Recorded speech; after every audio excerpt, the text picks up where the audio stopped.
झारखंड में आजसू पार्टी का कुनबा लगातार बढ़ रहा है। इसी क्रम में रविवार को पाकुड़ स्थित हरिंडागा हाई स्कूल मैदान में आजसू पार्टी की ओर से एक भव्य मिलन समारोह का आयोजन किया गया, जिसमें आजसू सुप्रीमो सह पार्टी के केंद्रीय अध्यक्ष सुदेश महतो शामिल हुए।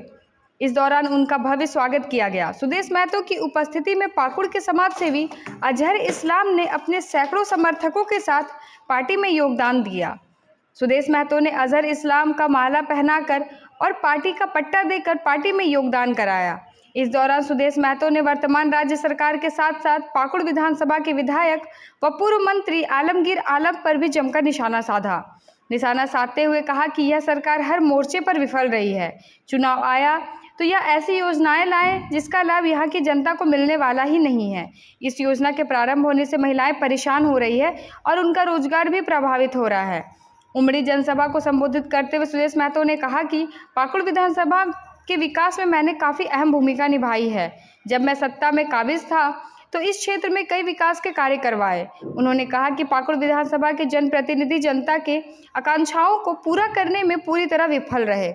वर्तमान विधायक जो कि राज्य सरकार में 2 नंबर के मंत्री पद पर विराजमान थी, उन्होंने भी यहाँ के विकास पर ध्यान नहीं दिया और आज एक युवा समाज सेवी जो आपको कुछ देने आया है वह है अजहर इस्लाम।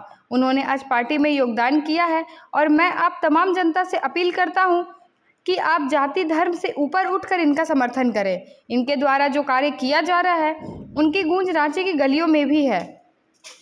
उन्होंने कहा कि आजसू पार्टी हमेशा विकास के पक्षधर रही है और हम विकास के मुद्दे पर चुनाव लड़ते हैं। वही मौके पर मौजूद अजहर इस्लाम ने उपस्थित जनसमूह को संबोधित करते हुए कहा कि 50 वर्षों से पाकुड़ विधानसभा का विकास नहीं हो पाया है और हमें पाकुड़ विधानसभा को आज़ाद करने की ज़रूरत है।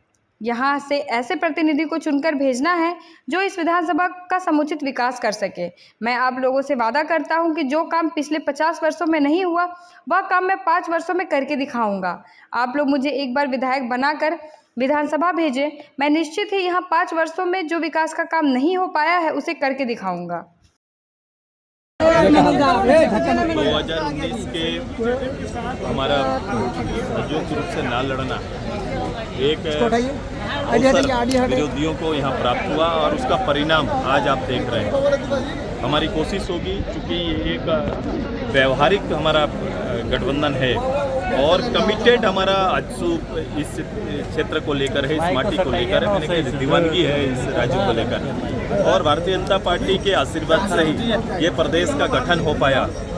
प्रदेश के लिए 80-90 साल तक लोगों की भावना और संघर्ष तो चलता रहा। लोग एमएलए एमपी बने, केंद्रीय मंत्री बने, मुख्यमंत्री बने, लेकिन यहाँ के लोगों के लिए कभी भी सोचा नहीं। पूर्व में भी जो एमएलए एमपी आते रहे, संयुक्त रूप से बिहार और केंद्र में उनके समर्थन की सरकार चलती रही, लेकिन अलग राज्य के परिणाम को तक पहुंचने का साहस, हिम्मत या फिर षड्यंत्र के तहत नहीं कर पाए। वो राज्य को और राज्य के सम्मान को बेचना पसंद किए, लेकिन राज्य को लेना पसंद नहीं किए। वहीं एक कमिटेड एक संगठन भारतीय जनता पार्टी ने और उनके नेता आदरणीय अटल जी ने इस प्रदेश के लोगों को एक कमिटमेंट किया कि हम आएंगे सत्ता पे और मेरे सत्ता पे आने के बाद निश्चित रूप से इस राज्य की वेदना को दूर करेंगे और उन्होंने प्रदेश का आशीर्वाद दिया, संघर्ष को स्वीकार किया और आशीर्वाद देने का काम। सर, अगर गठबंधन होती है तो पाकुड़ विधानसभा सीट जो है भाजपा के खाते में जाएगी या आजसू? ये अंदरूनी मामला हमारा है। ये भारतीय जनता पार्टी आजसू बड़े सहज से इन विषयों पर विचार कर रही है और आप देखेंगे हम सहज से इस बार के चुनाव में पब्लिक के बीच में खड़े रहेंगे।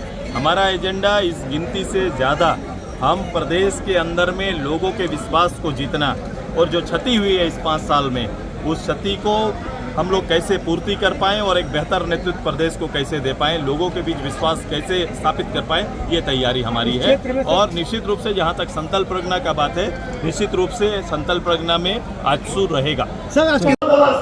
मैं सोचा कहीं लालू यादव जी के पार्टी में कहीं पर होगा, उसको भी खोल के देखा तो मैंने मैया योजना करके कहीं नहीं देखा। हाँ, झारखंड मुक्ति मोर्चा के घोषणा पत्र में देखा था, उसमें लिखा हुआ था कि और परिवार को चूल्हा खर्चा दिया जाएगा। 2000 रुपया चूल्हा खर्चा हम देंगे और साल का 72,000 रुपया देने का निश्चय करेंगे, ये उन्होंने लिखा हुआ। मैं बोला कहीं यही यही खर्चा देने की तैयारी तो नहीं है। लेकिन मेरे डॉक्टर देवचरण भगत जी से मैंने पूछा, ये कहीं चूल्हा खर्चा का है दादा? तो उन्होंने कहा था, इन्होंने खड़ा होकर कहा, ये चूल्हा खर्चा नहीं, ये चुनाव खर्चा है और चुनाव खर्चा देने की तैयारी कर रहे हैं। जिसका अगर मेरे में गवर्नमेंट में ईमानदारी रहता तो बजट में ये प्रतिलक्षित होता कि भाई मैं बजट में लेके आ रहा हूं योजना को, पूरे बजट में इनको लेकर कहीं पर कोई फंड डिक्लेयर नहीं है। 1 महीना के बाद चुनाव होना है, 1 महीना पहले फॉर्म भरा रहे हैं। ऐसी योजनाओं का नाम अगर चुनावी योजना ना कहे तो क्या करें, ये बता दीजिए। तो ऐसी योजनाओं से छलने का प्रयास कर रहे हैं। मैं आज के नौजवान के अनुसार सोचता हूं, मैं कहता हूं कि एक दिन में 3 दिन मुखिया जी समझ रहे हैं कि 2 दिन 3 दिन उनका नेट काम नहीं कर रहा है, फॉर्म भर नहीं रहा है, डल नहीं रहा है, रजिस्ट्रेशन हो नहीं रहा है। अगर रजिस्ट्रेशन नहीं हो रहा है, 3 दिन आज के दिन में कामकाज के समय जब रोपने का समय है, एक महिला किसी के खेत में रोपने जाएगी तो 300 रुपया का इनकम होगा। वो 3 दिन 4 दिन 5 दिन खड़ा होगा, अपना नाम चढ़ाने के लिए तैयारी कर रही है। उसका 5 दिन का रोजगार 1500 कहीं ना कहीं छीन जा रहा है, यही इसकी तैयारी। उसका जो अपना रोजगार था वो भी छीन रहा है। मैं कह रहा हूं कि भाई हमें ये 1000 रुपया का दया नहीं, 30 दिन का काम का गारंटी कर दीजिए।